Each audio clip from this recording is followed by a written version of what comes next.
Do we as ministry leaders struggle with recognizing trauma in our own lives, which can potentially hinder how we serve others in ministry?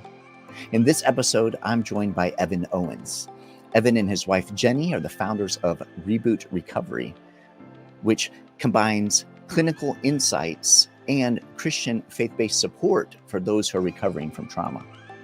They're the authors of Healing What's Hidden. Together, Evan and I look at how we as ministry leaders might respond to trauma in our lives. Evan then shares some hope-filled insights on how we can find healing from our own trauma and embrace the fullness of Christ, both in our life and our ministry. Are you ready? Let's go.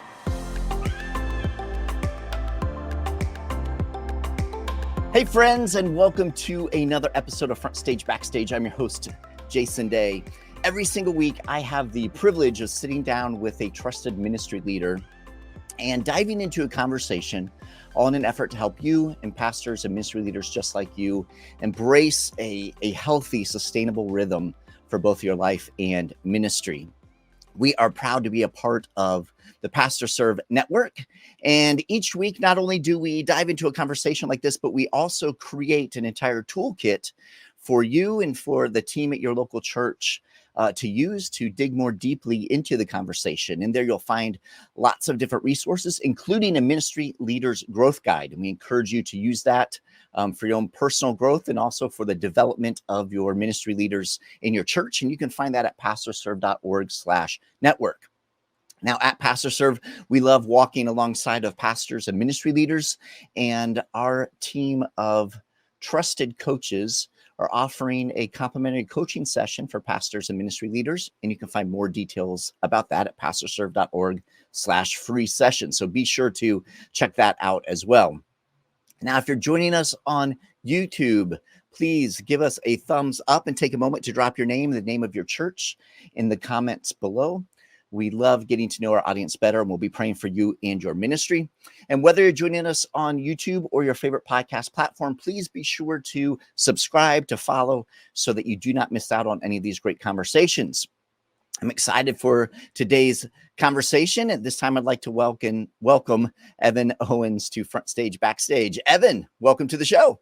Man, I'm excited to be here. Thanks for having me. This is awesome. That was quite a solid intro. I'm pumped. Hey, thanks, Evan. Well, I'm excited to have you on the show as well. We're going to dive into a topic that is an important topic for everyone, and it's a topic that I think has some unique impacts, perhaps consequences for those in ministry, and that is kind of understanding trauma, understanding really our own trauma, if we've experienced trauma. And Evan, I think that most pastors and ministry leaders tend to probably ignore trauma in our own lives to some degree. I think that we might be guilty of that.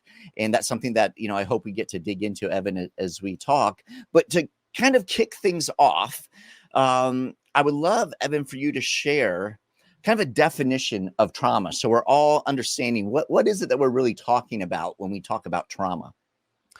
Yeah, no, it's a great place to start, because how can we talk about trauma if we don't know what we're talking about? I think that's a good rule of thumb. So at a high level, the clinical definition, if you were to look up sort of the medical definition, it's witnessing or experiencing a terrifying event, right? Or some type of extreme event. But I think maybe a different way of looking at it, and I'll kind of explain that, but a different way, a definition that we like to use is that trauma is your personal intersection with the brokenness of the world. It's your personal intersection with the brokenness of the world. It's when your life now comes directly in conflict with the way you experience something that says this is not the way it was meant to be. Your soul cries out in response to that.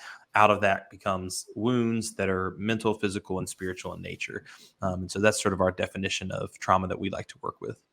Okay. And as we look at trauma, Evan, you and Jenny talk about that as humans, we tend to have like a handful of natural responses maybe to trauma. Mm-hmm. Can you kind of walk through those for us as we're kind of reflecting on our own lives and thinking about the possibility that there may be some trauma in our lives and we may be responding in a way that is kind of hiding that trauma or suppressing that trauma. Yeah, Right?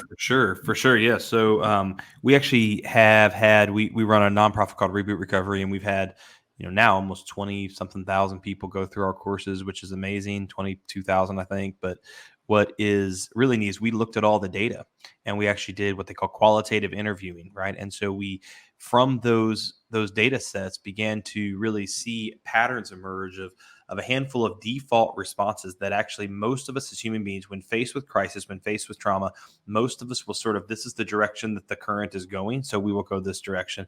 And then we renamed them so they would rhyme, because who doesn't love a good rhyming list, right? So it's that we deny, then we cry, then we numb, and then we run. And those 4 actions are really what starts to happen. And I'll touch on them. Can I touch on them just really briefly Please. what they are? So denial, we're not actually, when we say we deny, so deny, cry, numb, run, when we deny, we're not actually saying that you're saying that it didn't happen. What we're saying is that you're denying that it will have any long-term impact on your life.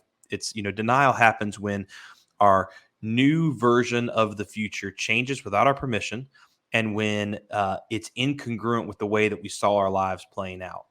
And it becomes too chaotic, too confusing to fit into our plan for our life. And so rather than deal with it, our natural response is to be like, it's going to be fine. We'll be able to just keep going. We'll be able to just keep going on ahead. And when we can't, then we move on to cry, which is eventually we've pushed it down, we've stuffed it down, and eventually there's these strong emotions that happen as a result, and we can no longer keep these emotions at bay.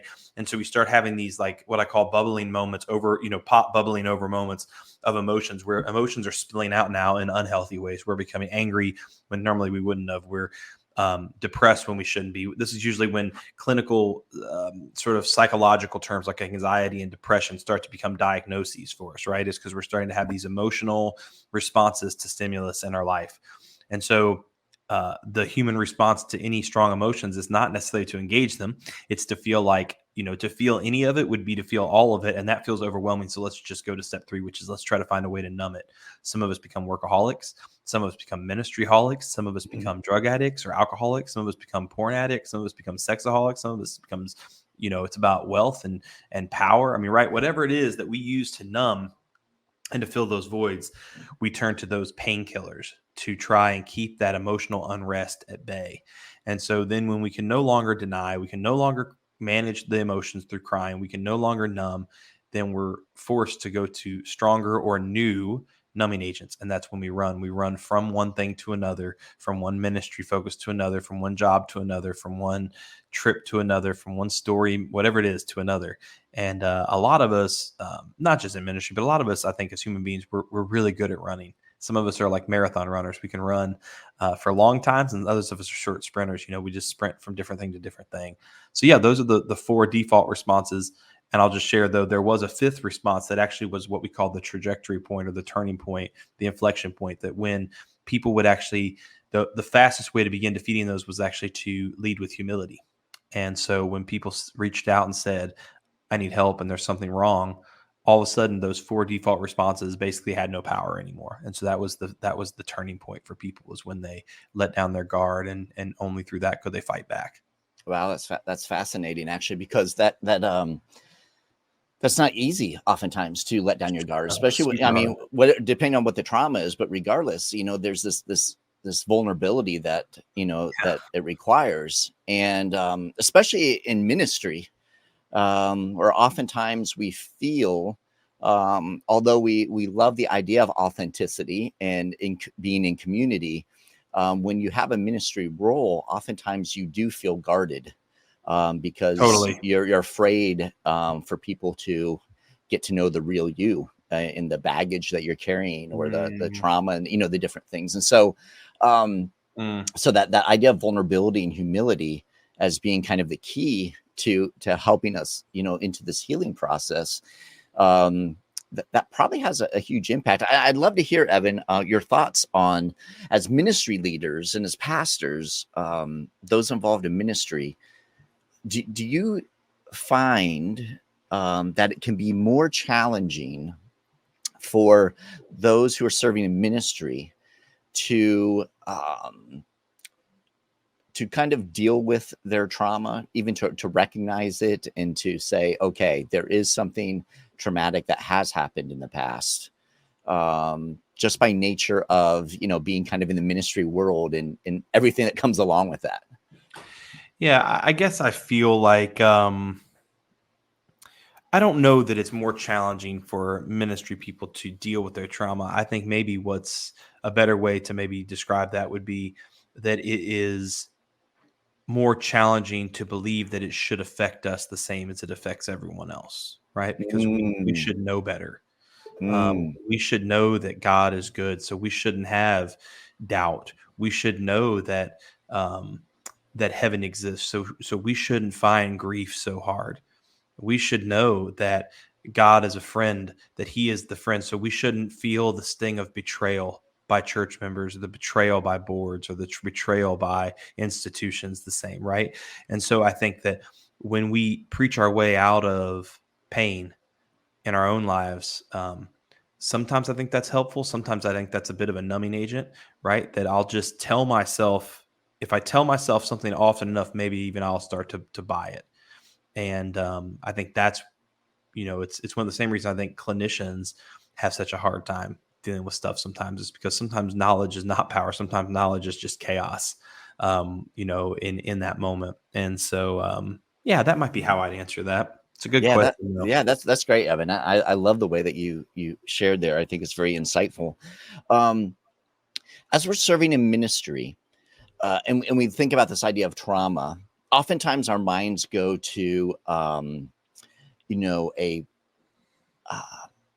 some sort of magnified trauma, Yeah. right? Yeah. But You had there to are be different. at war. Yeah, you had to be at war or Right, something like that. exactly. Yeah. But there are these different types of trauma. So can you kind of help us walk through? Because I think that oftentimes people have challenge. They may be caught up in kind of crying or numbing and Totally. not even know why, like because they Yeah. haven't identified the trauma. So talk to us a little bit about the different types of trauma, and maybe the impact of those things, and how sometimes we can just be dismissive of stuff that's really traumatic. Yeah, I think let me take a step. Yeah, I think it's an amazing question. If I can, let me take a little bit of liberty. So, um, how many people listening remember this, that you were told sometime in leadership, when someone comes to you and they're having a mental health problem, the question that we were taught to ask is, have you talked to someone about this yet? Right? Or are you talking to someone about this? And I remember actually in early days of ministry for myself being actually taught, like, that's the proper way to handle that, to ask that question and then connect them with the professional. And the sort of the subtext of that was, let the experts handle it. You're just going to say something dumb and cause more harm, right? That was really the subtext of that. And we've now been doing that for about 30 years. And the data has actually shown that suicides, depression, anxiety, medication abuse, substance abuse, death by overdose, all of these deaths of despair rates that you want to look at are the worst they've ever been. And even more so, you can look at the data and show that for the first time in human history, for the past 4 years, the average life expectancy of us as Americans has decreased, not because we're dying as babies and not because we're not living as long we are. Those are both doing fine. It's because we're dying in the middle due to overdose and suicide at such a high rate. It's changing the entire curve, right? The entire average curve.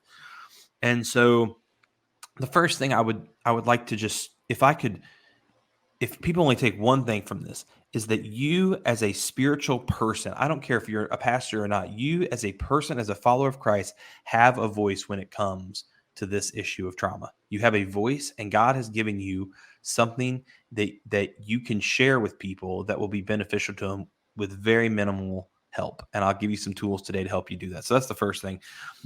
When we talk about trauma, we typically think of trauma as a mental health problem.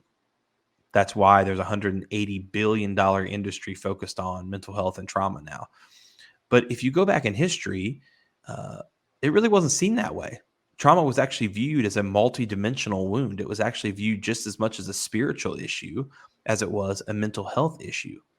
And isn't that interesting that an industry comes and says, you don't know what you're talking about, send it to the experts.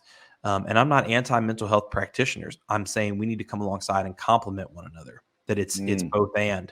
And I think that we've gotten so afraid that we've backed away from it. So if it's true that we're made up of mind, body, and spirit, or mind, body, soul, and spirit, depending on, the theological text you want to use, let's just use soul for sake of clarity for today's discussion. If it's true, your mind, body, and soul, then we would all agree that trauma can wound you physically. It's pretty easy to see an arm chopped off, right? Mm-hmm. We could all agree that it wounds you mentally. There's tons of things that we can measure: serotonin levels, neonephrine level, all these other levels.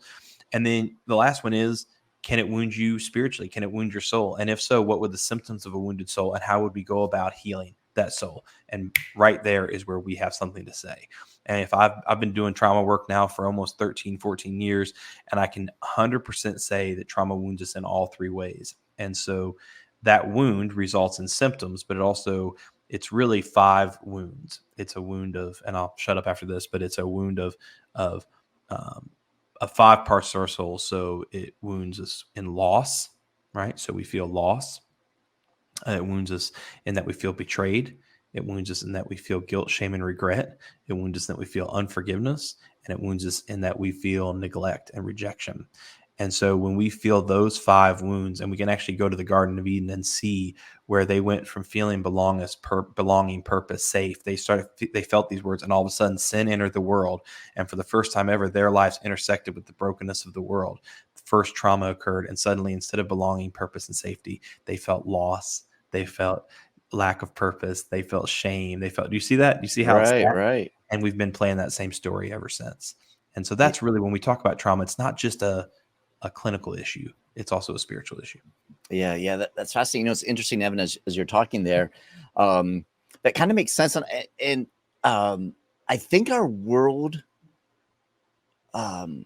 recognizes that in times of acute trauma, right? Because think of it, if there's like a school shooting, for example, right. What do they have? They often ask the pastors or the faith leaders, the rabbis or the pastors or whomever in the community to make themselves available, and they invite them in, right? So there's something about our society, as secular as it might be, that does recognize that trauma is more than just the body or the mind, that there is that soul component, right? So I think that's fascinating.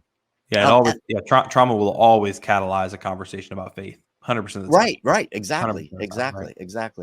So as we're reflecting on our own lives as pastors and ministry leaders, and maybe the trauma that we've experienced, the shame, the regret, the rejection, right? Yeah. I think the rejection is probably a big one that pastors and ministry leaders feel, right?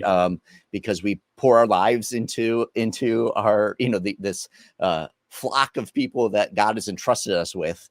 Right. And at some point we get betrayed, or at some point someone doesn't like how something goes and they get up and leave. And here we've been kind of doing life with these people. And so that rejection or that betrayal can be so deep. So how can we, Evan, as pastors and ministry leaders, begin to process through that? Like what are the healthy ways to approach these types of things when they pop up in our lives? So we're not just denying them, and, just shoving it away and just trying to plow through, but that we can, in a healthy way, heal with it, grow from it, learn from it, and continue to minister well. Yeah, I'm glad you asked. My wife always teases me. She says, Evan, you've got to get to like the hopeful part of trauma sooner. She's like, people feel like they're just doomed to deny, cry, numb, and run for eternity. It's like, so there's a thing we have. It's called the healing equation.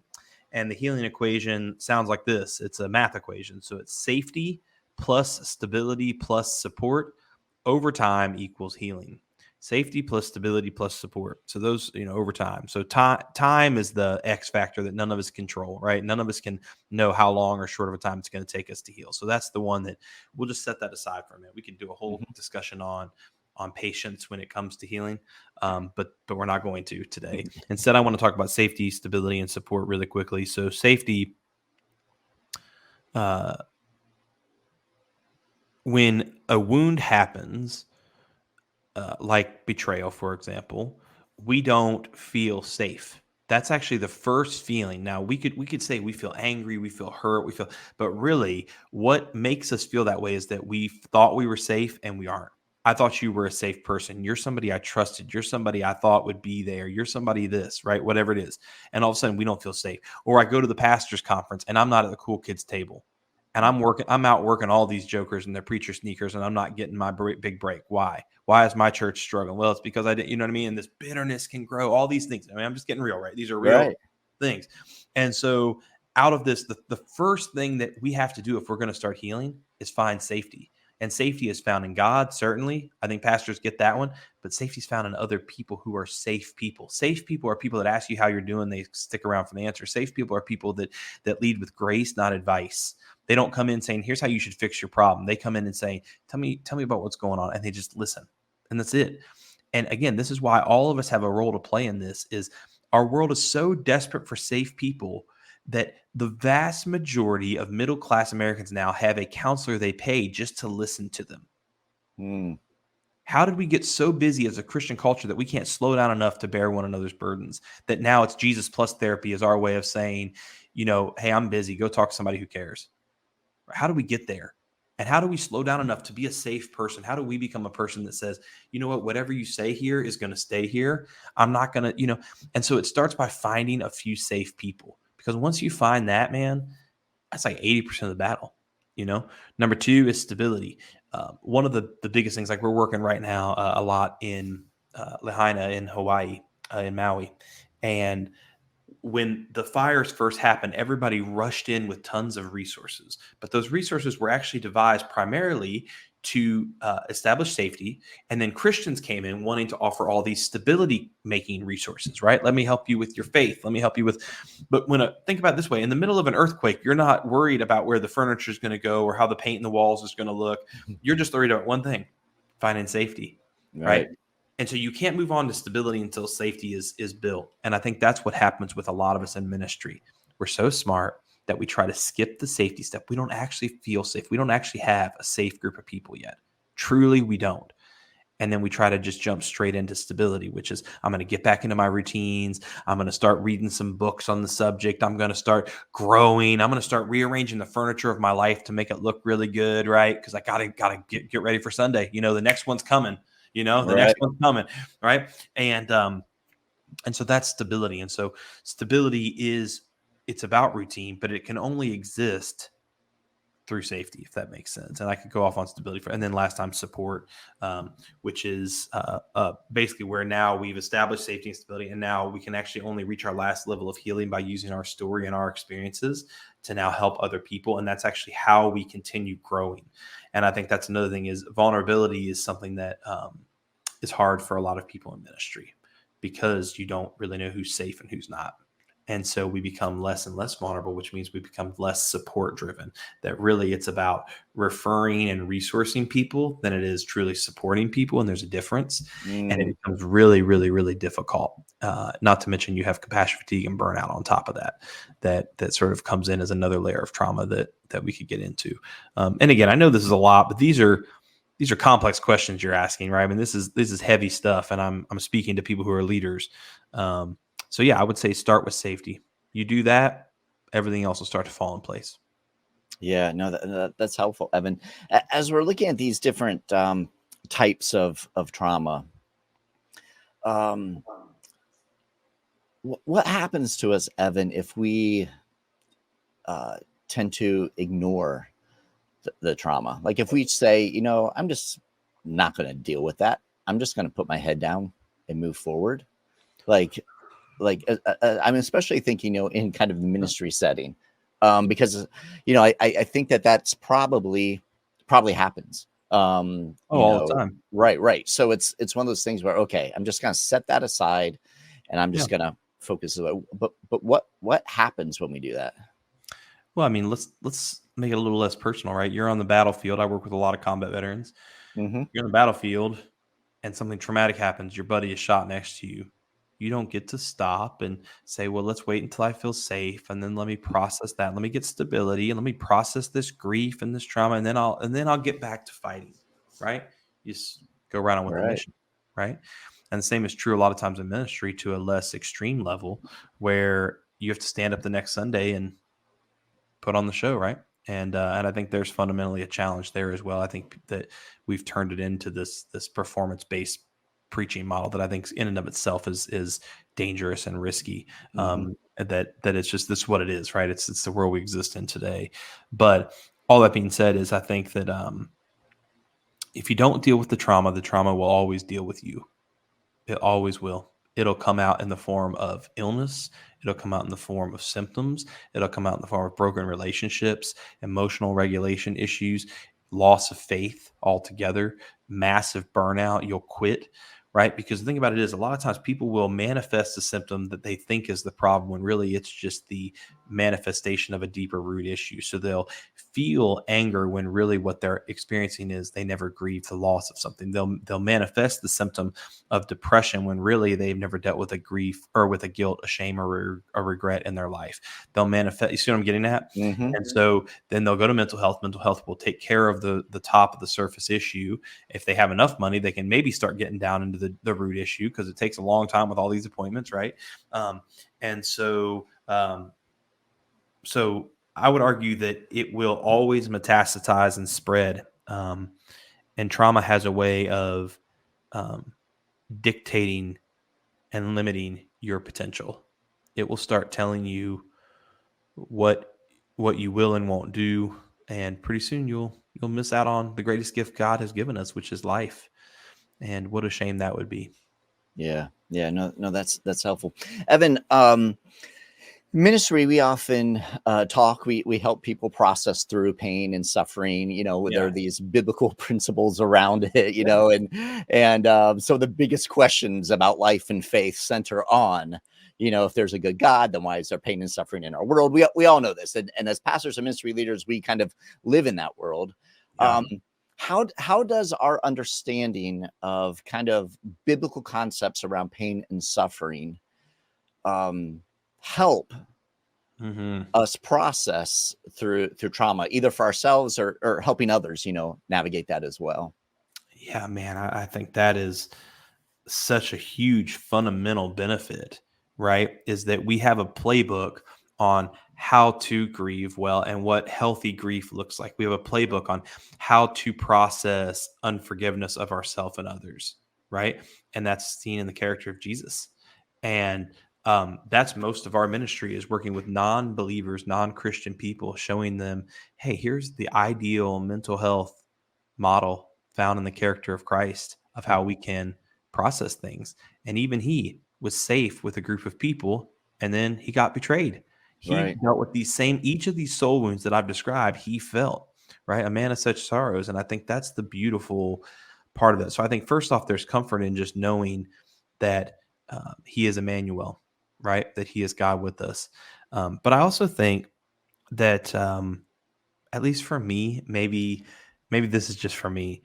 One of the things that actually hurts me the most time and time again is when I pour my time away from my family, time away from my kids, time away from what I could be doing for hobbies, and I pour it into other people, and then other people don't manifest the fruit that I think they should.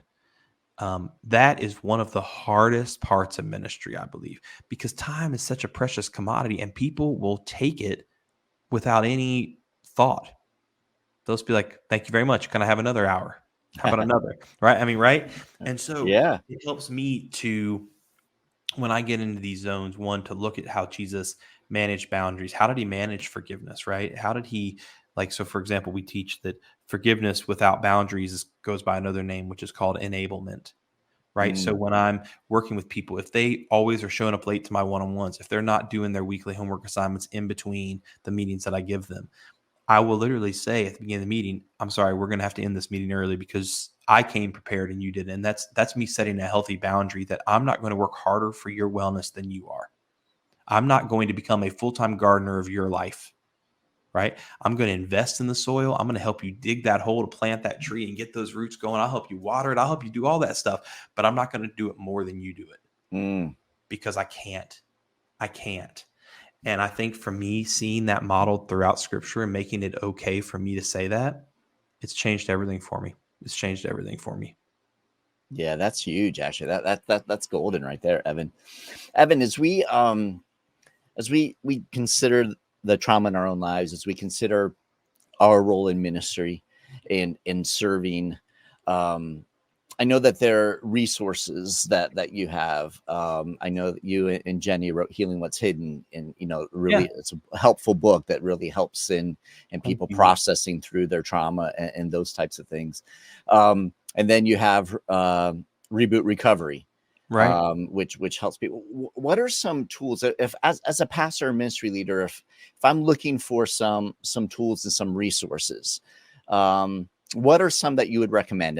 And feel free to recommend your own, because I'm sure you're not dedicating your entire life to this without believing in them. So feel free to tell us a little bit about what you're Sure. doing. But as a ministry leader, thinking about not only the trauma in my own life, but also serving others, the challenges that their loved ones that we have that are Totally. wrestling through things, or people that we're ministering to, they're wrestling through those things. So if we Yeah. want to look Yeah. at some resources that can be really, really helpful in this, please share. Yeah. Well, yeah, there's a great organization called Fresh Hope for Mental Health that a good dear friend of mine leads. That you can check it out. It's called Fresh Hope. It focuses on diagnosed mental health conditions. They do small groups. They've written a myriad of books. I highly recommend that nonprofit. Brad is a leader that is the genuine article. He himself has dealt with bipolar disorder his entire life, Mm, and or not his entire life, but his adult ministry life. And he's pastored a large church. He's lost it all, and he because of his mental illness, and he shares that. And out of that has come an amazing ministry. So, dear friend of mine, amazing man of faith. So check out that organization. Yeah, Reboot. We do two things. We offer 12-week trauma healing programs for churches. We have a program called Trauma Reboot that is used as a sort of a small group extension. Think of it like a financial piece. You want your people to be financially well. Well, what about their mental health? What about their trauma? And Trauma Reboot is it's in, I don't know, about 180, 190 churches already across the U.S. And it's had, I don't know, 6,000 or 7,000 people graduate just in the last year and a half, 18, 19 months. So it's really caught on. And what's been incredible is to see how 41% of people who graduate become volunteers and start leading in their communities. And so it wow. just multiplies. And so if you're looking for a way to grow your church, which is, maybe, let me just say this point blank, the greatest evangelical opportunity you have right now at your disposal is to start speaking to the subject of mental health.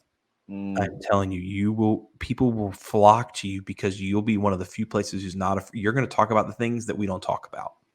mm, And that is fundamentally revolutionary, that they can find a safe place to process what they've been through. And it's in the name of Jesus. Okay. Right. right. And then you'll be able to transition. They come for therapeutic deism, right? And then they transition to learn about the character of Christ. That's a beautiful place. So that's what Reboot can do. But then we also have a program. If you go to our website, rebootrecovery.com /, training. We have a program called Overcome Academy, and it's actually a training for small group leaders and ministry people who want to. It's either pre-recorded, or I do live events all the time. I'm doing one on Thursday of this week. That is a training on how do you help people. We call it, how do you run towards the fire without getting burned, is what we call Mm, it. How do you help people and yet not burn yourself? And some really practical tools. So those are some of the resources. The book, Healing What's Hidden. I'm trying to think of other good books. Gosh, I probably got some back on my shelf. yeah. That's awesome. That's Yeah. super helpful. And for those of you who are watching or listening along, I will have links. We'll be sure to have links to Reboot Recovery, the ministries, the other things that Evan has suggested as far as resources in the toolkit for this episode, which you can find at pastorserve.org/network. So we'll have links to all of that for you guys. Evan, if people want to connect with you, if they want to learn more, not only about Reboot, what you're doing, Yeah. if they want to learn more about the ministry, or I know you've got some resources there that you point them to. What's the best way for them to connect with you I'm guys? terrible at social media. I don't No really, worries. I'm just not good at it. But if people want to follow Reboot Recovery, it's just at Reboot Recovery on Facebook and Instagram. We have a pretty, that like, the ministry has a big following, but Jenny and I, you can follow us. It's just Evan and Jenny Owens. We share a handle. I think if you do, you'll be like the 18th follower. Not really, but it's a small number. That's a great place. Or you can just email me, right? Evan@rebootrecovery.com, and me and my team will get back to you. And just really would like to serve you and help you. And if you're struggling today, pastors, there's a growing trend of pastors who are having suicidal ideations. And so I just don't want to miss this chance to say that you don't need to be ashamed of what you're feeling. A lot of us have felt that. And I know in my life, when I got to my darkest moments, there were times I felt like Icarus, like I had flown too high next to the sun, and now I was being discovered for who I truly was, and I was so ashamed. And I just want you to hear me say that you don't need to be, and we're here for you. I love that, brother. Awesome, man. This has been such a rich conversation, such a helpful conversation. Evan, thank you for making time to hang out with us here on FrontStage BackStage. Same time tomorrow, right? Just kidding. There you go. Exactly. All right, brother. God bless you. Thank you so much. Thanks. Now, before you go, I want to remind you of an incredible free resource that our team puts together every single week to help you and your team dig more deeply and maximize the conversation that we just had.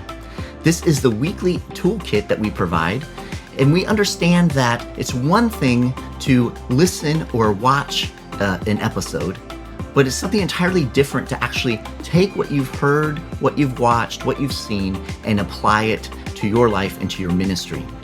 You see, FrontStage BackStage is more than just a podcast or YouTube show about ministry leadership. We are a complete resource to help train you and your entire ministry team as you seek to grow and develop in life and ministry. Every single week, we provide a weekly toolkit, which has all types of tools in it to help you do just that. Now, you can find this at pastorserve.org/network. That's pastorserve.org/network. And there you'll find all of our shows, all of our episodes, and all of our weekly toolkits. Now, inside the toolkit are several tools, including video links and audio links for you to share with your team. There are resource links about different resources and tools that were mentioned in the conversation, several other tools, but the greatest thing is the Ministry Leaders Growth Guide. Our team pulls key insights and concepts from every conversation with our amazing guests. And then we also create engaging questions for you and your team to consider and process, providing space for you to reflect on how that episode's topic relates to your unique context at your local church, in your ministry, and in your life. Now, you can use these questions in your regular staff meetings to guide your conversation as you invest in the growth of your ministry leaders. You can find the weekly toolkit at pastorserve.org/network. We encourage you to check out that free resource. Until next time, I'm Jason Daye, encouraging you to love well, live well, and lead well. God bless.